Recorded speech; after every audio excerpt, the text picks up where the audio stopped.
বন্ধুরা, কেমন আছেন? সবাই নিশ্চয়ই কুশলে আছেন। আজ চলে এসেছি স্ত্রীর পত্র গল্পটির দ্বিতীয় পর্ব নিয়ে, যেটির জন্য আপনারা অধীর আগ্রহে বসে আছেন, এটা আমি বিশ্বাস করি। তো শুনুন, আমি পড়তে শুরু করি। আমাদের বড় জায়ের বাপের বংশে কুল ছাড়া আর বড় কিছু ছিল না, রূপও না, টাকাও না। আমার শ্বশুরের হাতে পায়ে ধরে কেমন করে তোমাদের ঘরে তার বিবাহ হলো, সে সমস্ত কিছুই তোমরা জানো। তিনি নিজের বিবাহটাকে এ বংশের প্রতি বিষম একটা অপরাধ বলে চিরকাল মনে জেনেছেন। সেই জন্য সকল বিষয়েই নিজেকে যত দূর সম্ভব সংকুচিত করে তোমাদের ঘরে অতি অল্প জায়গা জুড়ে থাকেন। কিন্তু তার এই সাধু দৃষ্টান্তে আমাদের বড় মুশকিল হয়েছে। আমি সকল দিকে আপনাকে অত অসম্ভব খাটো করতে পারিনি। আমি যেটাকে ভালো বলে বুঝি আর কারো খাতিরে সেটাকে মন্দ বলে মেনে নেওয়া আমার কম্য নয়। তুমিও তার অনেক প্রমাণ পেয়েছ। বিন্দুকে আমি আমার ঘরে টেনে আনলুম। দিদি বললেন, মেজ বউ, গরিবের ঘরের মেয়েটির মাথা খেও না। আমি যেন বিষম একটা বিপদ ঘটালুম। এমনিভাবে তিনি সকলের কাছে নালিশ করে বেড়ালেন, কিন্তু আমি নিশ্চয়ই জানি তিনি মনে মনে কিন্তু বেঁচে গেলেন। এমন দোষের বোঝা আমার উপরেই পড়ল। তিনি বোনকে নিজে যে স্নেহ দেখাতে পারতেন না, আমাকে দিয়ে সেই স্নেহটুকু করিয়ে নিয়ে তার মনটা একটু হালকা করতেন। আমার বড় যা বিন্দুর বয়স থেকে 2-4টে অঙ্ক বাদ দিতে চেষ্টা করতেন, কিন্তু তার বয়স যে 14-র চেয়ে কম ছিল না, এই কথা লুকিয়ে বললে এমন অন্যায় হতো না। তুমি তো জানো, সে দেখতে এতই মন্দ ছিল যে পড়ে গিয়ে যদি তার মাথা ভাঙত, তবে ঘরের মেঝের জন্যই লোকে উদ্বিগ্ন হতো। কাজেই পিতামাতার অভাবে কেউ তাকে বিয়ে দেওয়ার ছিল না, এবং তাকে বিয়ে করবার মতো মনের জোরই বা কজন লোকের ছিল। বিন্দু বড় ভয়ে ভয়ে আমার কাছে এলো, যেন আমার গায়ে তার ছোঁয়াচ লাগলে আমি সইতে পারবো না। বিশ্ব সংসারে তার যেন জন্মাবার কোনো শর্ত ছিল না, তাই সে কেবলই পাশ কাটিয়ে চোখ এড়িয়ে চলত। তার বাপের বাড়িতে তার খুড়তুতো ভাইরা তাকে এমন একটি কোণায় ছেড়ে দিতে চায়নি, যে কোণাতে একটা অনাবশ্যক জিনিস পড়ে থাকে, সেই কোণাটাও তাকে ছেড়ে দেয়নি। অনাবশ্যক আবর্জনা ঘরের আশেপাশে অনায়াসে স্থান পায়, কেননা মানুষ তাকে ভুলে যায়। কিন্তু অনাবশ্যক মেয়ে মানুষ যে একেবারে অনাবশ্যক, আবার তার ওপরে তাকে ভোলাও শক্ত, সেই জন্য আস্থা করেও তার স্থান নেই। অথচ বিন্দুর খুড়তুতো ভাইরা, যে জগতে পরমাবশ্যক অর্থাৎ অপদার্থ পদার্থ যাদেরকে বলা যায়, তারা কিন্তু বেশ আছে। তাই বিন্দুকে নিয়ে যখন আমার ঘরে ডেকে আনলুম, তার বুকের মধ্যে কাঁপতে লাগলো। তার ভয় দেখে বড় দুঃখ হলো আমার ঘরে যে তার একটুখানি জায়গা আছে, সেই কথাটি আমি অনেক আদর করে তাকে বুঝিয়ে দিলুম। কিন্তু আমার ঘর তো শুধু আমারই ঘর নয়, কাজেই আমার কাজটি খুব সহজ হলো না। 2-4 দিন আমার কাছে থাকতেই তার গায়ে লাল লাল কি উঠল। হয়তো সেটা ঘামাচি হবে, নয়তো আর কিছু হবে। তোমরা বললে বসন্ত, কেননা ও তো বিন্দু। তোমাদের পাড়ার এক আনাড়ি ডাক্তার এসে বলল, আর 2-1 দিন না গেলে ঠিক বলা যাবে না। কিন্তু সেই 2-1 দিনের সবুর সইবে কে? বিন্দু তো তার ব্যামোর লজ্জাতেই মরবার জো হলো। আমি বললুম, বসন্ত হয় হোক, আমি আমাদের সেই আঁতুর ঘরে ওকে নিয়ে একাই থাকবো, কাউকে কিছু করতে হবে না। এই নিয়ে আমার উপরে তোমরা যখন সকলে মার মূর্তি ধরেছ, এমনকি বিন্দুর দিদিও যখন অত্যন্ত বিরক্তির ভান করে পোড়া কপালি মেয়েটাকে হাসপাতালে পাঠাবার প্রস্তাব করছে, এমন সময় ওর গায়ের সমস্ত লাল দাগ একদম মিলিয়ে গেল।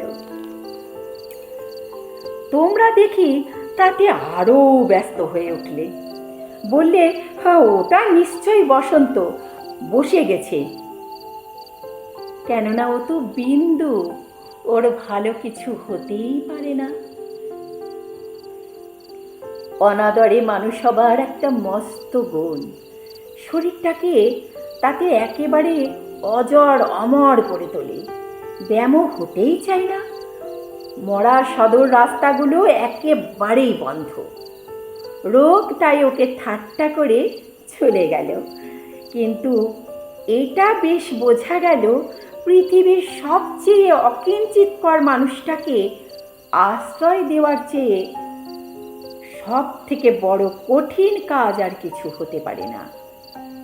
আশ্রয়ের দরকার তার যত বেশি, আশ্রয়ের বাধাও ঠিক তেমন বিষম।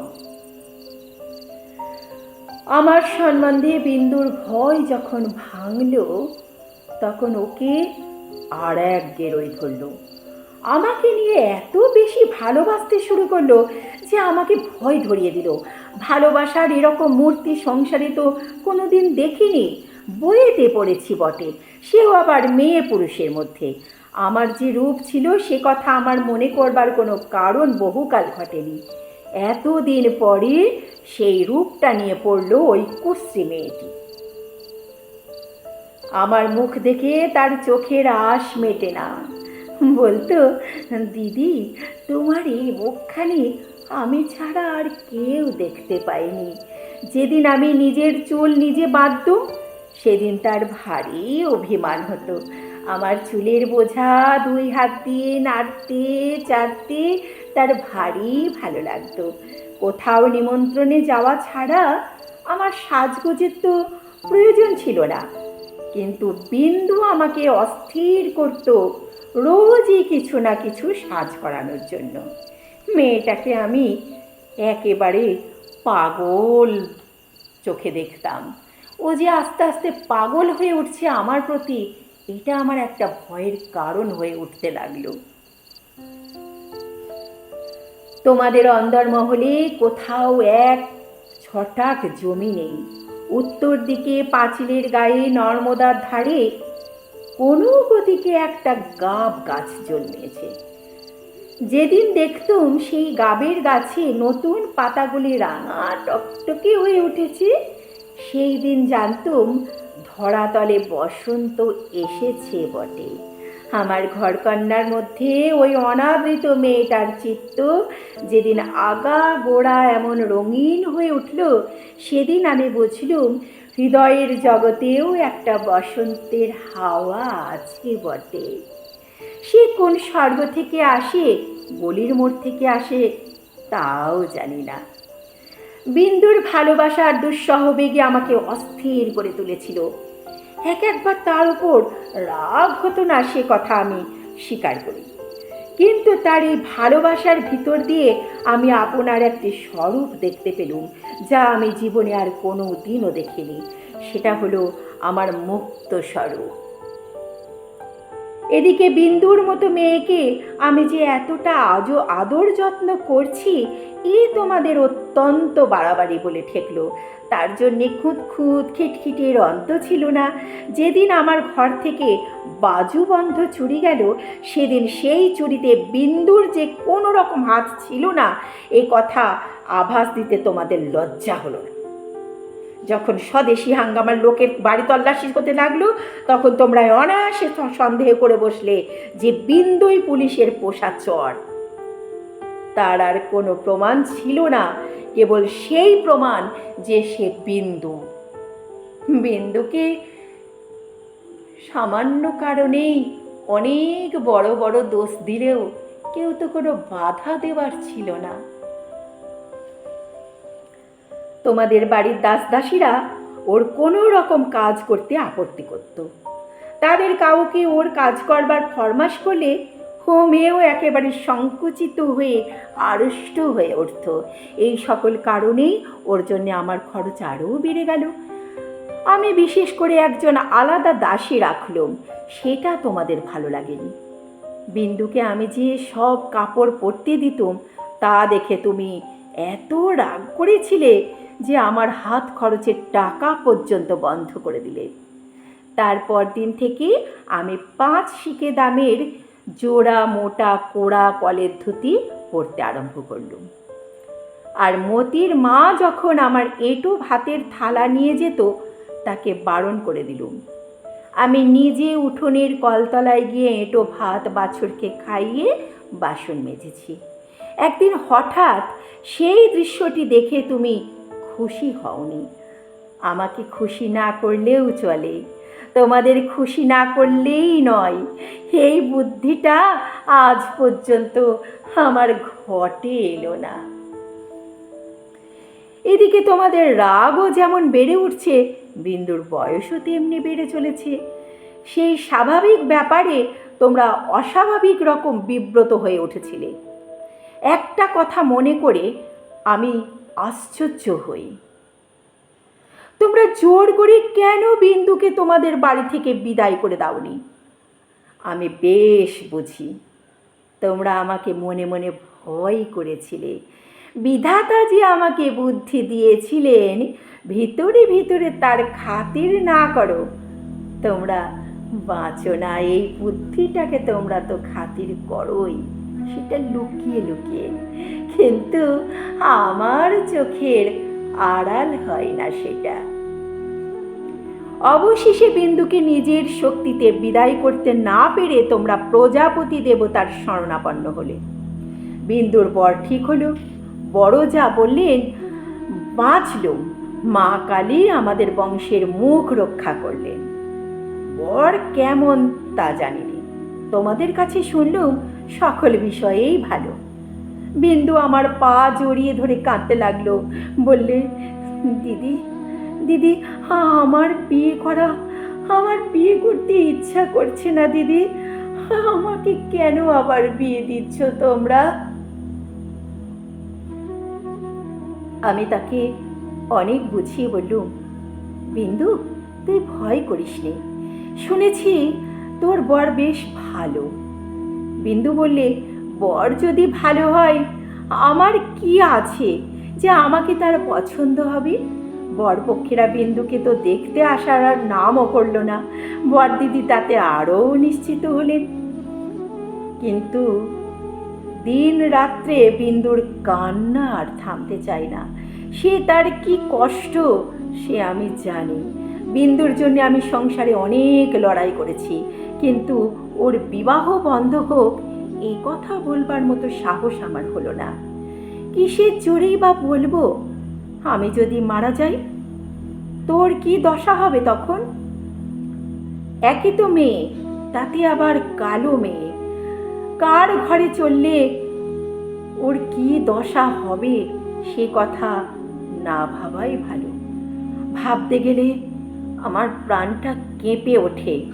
বিন্দু বললে, দিদি বিয়ের আর 5 দিন আছে, এর মধ্যে আমার মরণ হবে নাকি? আমি তাকে খুব ধমকে দিলুম, কিন্তু অন্তর্যামী জানেন যদি কোনো সহজভাবে বিন্দুর মৃত্যু হতে পারত তাহলে আমি আরাম বোধ করতুম। বিবাহের আগের দিন বিন্দু তার দিদিকে গিয়ে বললে, দিদি আমি তোমাদের গোয়াল ঘরে পড়ে থাকবো দিদি, আমাকে যা বলবে আমি তাই করব, তোমাদের পায়ে পড়ি, আমাকে এমন করে ফেলে দিও না দিদি। কিছুকাল দেখে লুকিয়ে লুকিয়ে দিদির চোখ দিয়েও জল পড়ছিল, সেদিনও পড়ল। কিন্তু শুধু হৃদয় তো নয়, শাস্ত্রও তো আছে। তিনি বললেন, জানিস তো বিন্দি, পতিই হচ্ছে স্ত্রীলোকের মুক্তি। কপালে যদি দুঃখ থাকে তো সেটা কেউ খণ্ডাতে পারবে না। আসল কথা হচ্ছে কোনো দিকে কোনো রাস্তাই নেই। বিন্দুকে যে বিবাহ করতেই হবে, তারপরে যা হয় তাই হোক। আমি চেয়েছিলাম বিবাহটা যাতে আমাদের বাড়িতেই হয়, কিন্তু তোমরা বলে বসলে বরের বাড়িতেই হওয়া যায়। সেটা আবার কৌলিক প্রথা। আমি বুঝলুম বিন্দুর বিবাহের জন্য যদি তোমাদের কোনো খরচ করতে হয়, তবে সেটা তোমাদের গৃহদেবতার কিছুতেই সইবে না। কাজে চুপ করে যেতে হলো। কিন্তু একটি কথা তোমরা কেউ জানো না। দিদিকে জানাবার ইচ্ছা ছিল, কিন্তু জানাইনি। কেননা তাহলে তিনি ভয়েই মরে যেতেন। আমার কিছু কিছু গয়না দিয়ে আমি লুকিয়ে লুকিয়ে বিন্দুকে সাজিয়ে দিয়েছিলাম। বোধ করি দিদির চোখে সেটা পড়ে থাকবে, কিন্তু সেটা তিনি দেখেও না দেখার ভান করলেন।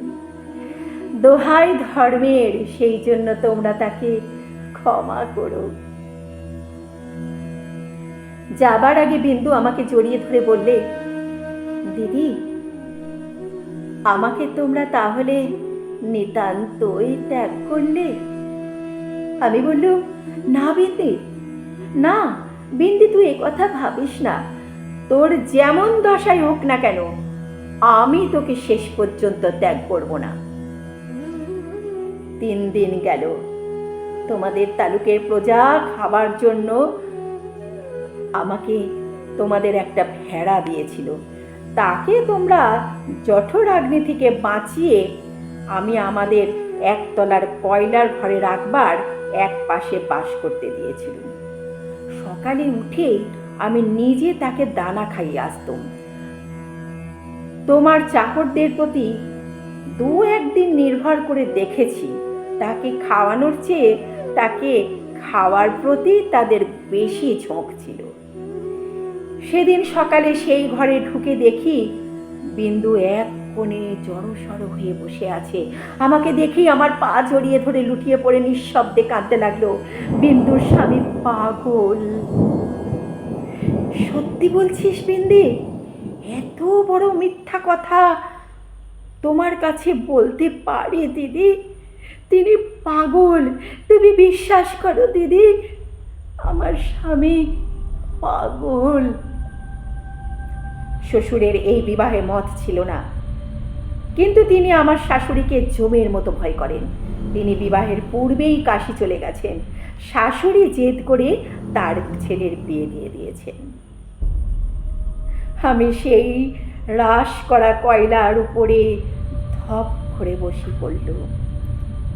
মেয়ে মানুষকে মেয়ে মানুষ দয়া করে না, বলে ও তো মেয়ে মানুষ, ও তো মেয়ে মানুষ বই তো আর কিছু নয়। ছেলে হোক না পাগল, সে তো পুরুষ বটে। হাই সমাজ, ঠিক তোমাকে। আজ এই পর্যন্তই রাখলাম। এর পরের সুন্দর অংশটা পরের দিন শোনাব। আপনারা আমার সঙ্গে থাকবেন, ভালো লাগবে নিশ্চয়ই এই গল্পের শেষটুকু শুনতে। বিন্দুর কি পরিণতি হবে আর আমাদের গল্পের নায়িকা মৃণালিনী বা কি পরিবর্তন হবে, সেটা আপনারা নিশ্চয়ই শুনতে চাইবেন। তার জন্য সামান্য সময় একটু অপেক্ষা করুন। আমি বিচিত্রা দিদি পরের অংশটি নিয়ে খুব সত্বর চলে আসব। আজকের মতো আসি। ভালো থাকবেন, সুস্থ থাকবেন।